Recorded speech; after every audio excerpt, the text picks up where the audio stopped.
Hey guys, a very good morning to all of you. You are watching success IQ। आज है 7 नवंबर। आज का जो भी इंपॉर्टेंट वोकैब है सारा द हिंदू के ट्यूटोरियल सेक्शन से कवर किया गया है। एकदम शॉर्ट वीडियो होता है। वो शॉर्ट वीडियो इसलिए होता है एक्चुअली कि 20 वोकैब के लिए ज़्यादा समय देने का आपको ज़रूरत है ही नहीं। अप्रॉक्स 20 रहता है, मतलब दो कम ज़्यादा हो सकता है, उसके कहीं कोई दिक्कत वाला बात नहीं है।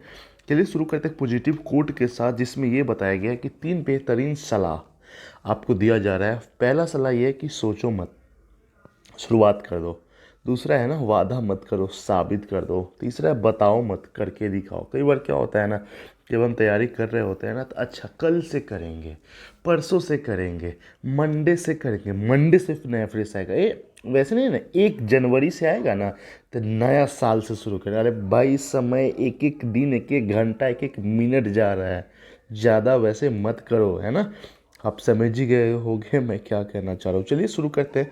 सबसे पहला जो वर्ड है सेट असाइड। देखिए, सेट असाइड एक्चुअली क्या है, एक फ्रेजल वर्ड है। इसका मतलब होता है डिक्लियर अ लीगल डिसीजन जो होता है ना, ठीक है, उसको डिक्लियर कर देना, उसको घोषित कर देना। आप पास करना भी इसको बोलते हैं। एग्रीव्ड जो कि एक एडजेक्टिव, सॉरी, गले में खराश आ गया।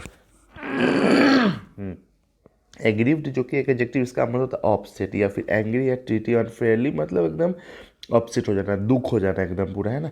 और एक्विटल जो कि एक नाउन है, इसका मतलब होता है दोष मोचन। दोष मोचन का मतलब क्या होता है, the decision of the court that someone is not guilty. मान लीजिए कोर्ट का डिसीजन आता है ना कि यार किसी के बाद नहीं होता है कि कोर्ट में लेके किसी को जाया जाता है, और फिर कोर्ट का डिसीजन आता है यार तू गिल्टी नहीं है ना, दोषी नहीं है, उससे एक्विटल कहा जाता है। गिस्ट जो कि एक नाउन है, इसका मतलब होता है सारांश। सारांश का मतलब क्या होता है, जैसे मान लीजिए आप पूरा चैप्टर पढ़ते हैं, पूरा बुक पढ़ते हैं ना, तो पूरा डिटेल में नहीं, उसका कुछ एकदम समरी जो होता है ना, तो उसी को बोलते हैं कि the general meaning of something rather than और डिटेल। मतलब पूरा डिटेल के अलावा उसका जो कुछ जनरल मीनिंग होता है ना, मतलब अभी जैसे कोई बुक आप पढ़ लिए, रामायण पढ़ लिए, है ना, रामायण जैसे पढ़े, बोले रामायण में क्या सारांश है, उससे क्या समझे, तब जो बताइएगा ना, ठीक है, उसी को गिस्ट कहा जाता है। प्री कॉशन, जिस जो कि प्रोसिक्यूशन जो कि एक नाउन है, जिसका मतलब होता है the process of officially accusing someone in the court of law committing crime. मान लीजिए कोई अगर क्राइम करता है ना, ठीक है, तो अदालत में किसी के विरुद्ध अपराध के लिए जो अभियोग प्रक्रिया होता है ना, ठीक है, the process of officially causing summon in the court, है ना, उसी को प्रोसिक्यूशन कहा जाता है। कॉग्निजेंस जो कि एक नाउन है, जिसका मतलब होता है डिटेल नॉलेज होता है ना, या फिर किसी चीज़ के बारे में ना, मतलब आपका जो समझ है ना, अंडरस्टैंडिंग पावर एकदम पूरा क्लियर है, संज्ञान बोल सकते हैं उसको, गहरी समझ बोल सकते हैं ना, है ना।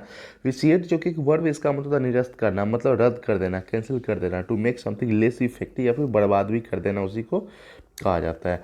और कॉशनरी टेल जो कि एक नाउन है, जिसका मतलब होता है story that gives a warning. मतलब एक ऐसा स्टोरी है जो कि आपको पहले ही सजग कर देता है ना, वार्निंग दे देता है किसी चीज़ के बारे में, उसे कॉशनरी टेल कहा जाता है। सिंकिंग जो कि एक एडजेक्टिव है, जिसका मतलब है फॉलिंग और मूविंग द लोअर लेवल पे जो मूव करता है ना, ठीक है, उसी को सिंकिंग कहा जाता है। और स्क्वेंडर जो कि एक वर्ब है, इसका मतलब होता है या तो हम पैसा समय सब बर्बाद करते हैं ना, उसी को स्क्वेंडर कहा जाता है। और शडरिंग जो कि एक वर्ब है, इसका मतलब होता है टू सडनली शेक हार्ट, मतलब अचानक एकदम जोर जोर से हिलाने लगना एकदम, स्पेशली बिकॉज एन अनप्लीजेंट और फीलिंग थॉट अगर मन में आ जाए ना, नहीं होता अंदर से एकदम चिड़चिड़ा जाना, तो एकदम ले अरे ये कि मेरे साथ ऐसे कैसे हो सकता है भाई, उसी को शडरिंग कहा जाता है। सेट स्टेम फ्रॉम जो कि एक फ्रेजल वर्ब है, इसका मतलब होता है to be caused by something, मतलब किसी चीज़ का कारण हो जाना ना, उसी को सेट फ्रॉम कहा जाता है। और फोरे जो कि एक नाउन है, जिसका मतलब होता है अचानक अगर किसी के ऊपर अटैक हो जाता है ना, सडन अटैक और incursion into enemy territory, especially often something, अगर जल्दी जल्दी में, अगर मान लीजिए जैसे कहीं अभी जो रसिया और यहाँ पे यूक्रेन वाला जो चल रहा है एकदम, मतलब अचानक कभी कभी हो जाता है, मतलब अनहोनी एकदम नहीं बोलते, एकदम अचानक एकदम, उसको फोड़े कहा जाता है ना। और टर्मोइल जो कि एक नाउन है, इसका मतलब होता है स्टेट ऑफ कन्फ्यूजन, अनसर्टेनिटी, या फिर डिजॉर्डर हो जाता है ना, मतलब ऐसा एक सिचुएशन आता है जहाँ पे आपको कुछ चीज़ सही से डिसीजन ही नहीं ले पाते, कि आप सब कुछ कन्फ्यूजन से भरा रहता है, सो टर्मोइल कहता है। एक्सट्रिकेट जो कि एक वर्ब है, जिसका मतलब होता है to manage to free somebody something from a difficult situation, मतलब कुछ इस तरह से करना था कि अगर कोई आदमी अगर कठिन परिस्थिति में ना, तो उसको उससे बाहर निकाल देना, उसको एक्सट्रिकेट कहा जाता है। फ्रॉट जो कि एक एडजेक्टिव है, जिसका मतलब होता है कॉजिंग और हैविंग स्ट्रीम वरी है, किसी चीज़ के बारे में अगर बहुत ज़्यादा अगर आप चिंता है ना, आपको दुख है ना, तो इसको फ्रॉड कहा जाता है। ये सेशन पसंद आ रहा है ना, जरूर आप इसको शेयर करें और सब्सक्राइब कर ले। देखो एस से शेयर, एस से सब्सक्राइब दोनों होता है, दोनों आप एस कर दो इसको, है ना। और रिसर्जेंट जो कि है एक एडजेक्टिव, इसका मतलब होता है इंक्रीजिंग और reviving after a period of little activity या फिर पॉपुलरिटी। मतलब थोड़ा सा सिंपल सा बात है, अगर एक्टिविटी के बाद ना अगर फिर से रिवाइव होने का अगर चांस मिलता है ना, उसको रिसर्जेंट कहा जाता है। इसको पुनर्स्थानशील कहा भी जाता है शुद्ध हिंदी में। बेवरेज, वाह, बेवरेज नहीं, बेवरेज हो गया है, मतलब एकदम खाने पीने वाला जो drink any type, drink of any type, कोई भी पेय पदार्थ होता है ना, उसी को बेवरेज कहा जाता है।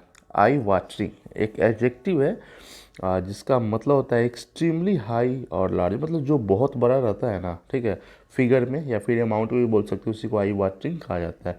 तो यही आज का सेशन, कैसा लगा आप लोग कमेंट में लिख के जरूर बताएं। जो पहली बार देख रहे हैं उससे रिक्वेस्ट है प्लीज़ चैनल को जरूर सब्सक्राइब कर लें। कीप वॉचिंग सक्सेस, एक बार take care, have a nice day.